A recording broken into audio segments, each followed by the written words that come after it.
não é para confiar no FGC, e no vídeo de hoje eu vou te explicar como é que funciona esse mecanismo e por que as pessoas te enganam quando elas estão te explicando sobre esse mecanismo de você ter ali uma proteção quando você está investindo em renda fixa. Então bora pro conteúdo.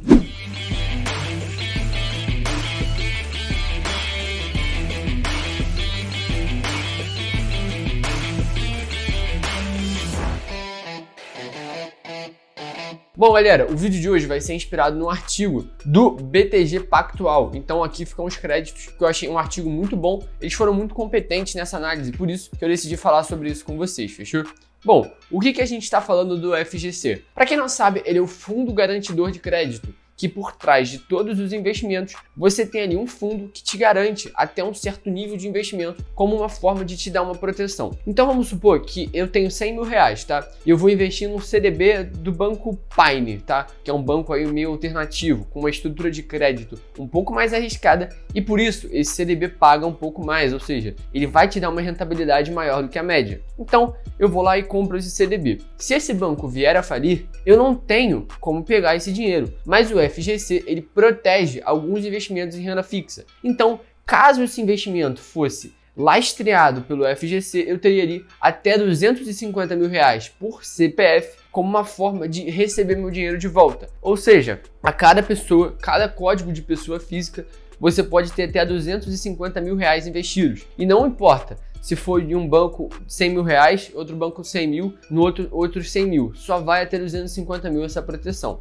E por que esse FGC não é tão confiável assim? Bom, antes da gente começar a explicar a fundo, a gente tem que entender que quando a gente investe no Tesouro Direto, a gente está emprestando dinheiro para o governo. Então, ele é o nosso tomador, ou seja, ele toma o dinheiro emprestado da gente. Só que nesse caso, o que acontece? A gente tem a instituição do governo como uma forma de lastro a esse investimento. Então, caso dê tudo errado, eles vão lá, sei lá, imprimir dinheiro ou te pagam de alguma outra forma. Então, esse é o lastro. No caso do banco, a gente não tem como o banco imprimir dinheiro. Então, ele te dá aí o FGC como uma garantia. E o FGC é uma instituição privada e não pública. E ela é formada entre os próprios bancos. E aí que reside o problema. Por quê? Se é uma instituição só entre os bancos, não é uma coisa pública. Então, num colapso total, o FGC também poderia deixar de te pagar e te dar calote. Só que a questão é que isso é uma situação também extrema, tá?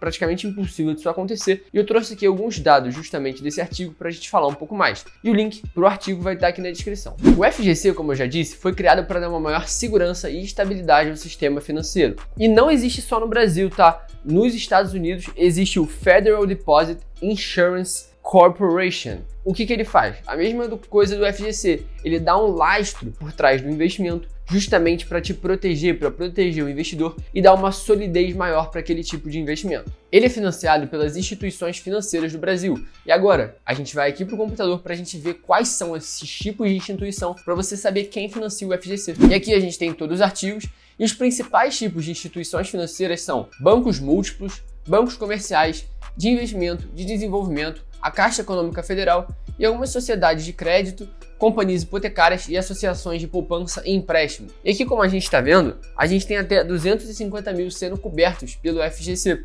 E aqui tem também os títulos bancários com I100, que no caso, os sem cobertura do FGC são contas de pagamento, letras financeiras e certificados de operações estruturadas, o COI, tá? Que inclusive é um tipo de título que o banco sempre tenta te vender. Então, se você recebe a proposta de um COI, já ficou alerta para você não aceitar, porque na certa é furada para o investidor e bom para o banco, tá? Aí aqui a gente tem todo o processo que acontece para você receber o dinheiro do FGC, ou seja, em caso de ser acionado, certo? E aqui tem alguns casos de liquidação recentes, como o da Casa Financeira e do Banco Neon, que eles falaram que foi rápido. Ainda está em andamento o processo da Companhia Hipotecária Brasileira. E aqui a gente tem todos os bancos que já acionaram o FGC, o Banco Morada e todos esses outros aqui. E no total, desde o início do FGC, em 1995, ele só foi acionado aí cerca de 40 vezes. Então, a gente vê que não é uma coisa tão comum de acontecer, mas assim uma coisa importante para você entender antes de investir em renda fixa, que você pode fazer besteira. E aqui tem um intervalo entre a falência do banco e o tempo do FGC te dar o dinheiro, que justamente o investimento não está rendendo. Então, é sim uma forma muito legal para você ter um lastro por trás, mas não esquece que não é 100% garantido. Porque muita gente cria uma imagem falsa da renda fixa, pensando que nela só tem investimento 100% garantido com retorno 100% confiável, como na prática não funciona. E ela também é limitada a R$250 mil. E eu não sei o seu patrimônio, mas isso pode ser irrelevante para o seu patrimônio, pode ser muito relevante. Então, toma cuidado com isso para não fazer besteira, tá? E aqui a gente vê que tem os limites de cobertura justamente para não ter o colapso do FGC, para evitar justamente o que a gente não quer que aconteça. E os títulos públicos, obviamente, não têm a proteção do FGC, porque ele já tem a garantia do governo federal, como a gente falou. E de empresas privadas, só tem do setor bancário. Por quê? Porque as empresas privadas não estão expostas ao que eles chamam de risco sistêmico, que é o risco do sistema falir por si só. Porque se o sistema bancário falhe, todo mundo quebra, certo? Se não tem banco, você não consegue fazer mais nada. Mas se uma empresa, sei lá, se a CSN falir, a gente vai ter um problema só com a cadeia de produção do aço, no caso. Então, a gente está entendendo a dinâmica essencial do setor bancário e por que o FGC só cobre investimentos do setor financeiro. Bom, eu espero que você tenha entendido essa dinâmica para aprender a usar isso de forma mais inteligente na tua carteira. E se você quiser mais vídeos, se aprofundar em investimento, aprender realmente como você pode cuidar de uma carteira, não só em renda fixa, como também em renda variável, investindo em ações e fundos imobiliários, segue aqui o canal, porque eu tenho certeza que você vai aprender muito com a gente. Não deixe de botar aqui o comentário do que você achou do vídeo e se você pretende ou tem algum investimento lastreado pelo FGC. Muito obrigado por ter assistido, tamo junto, é só o começo e até a próxima. Fui!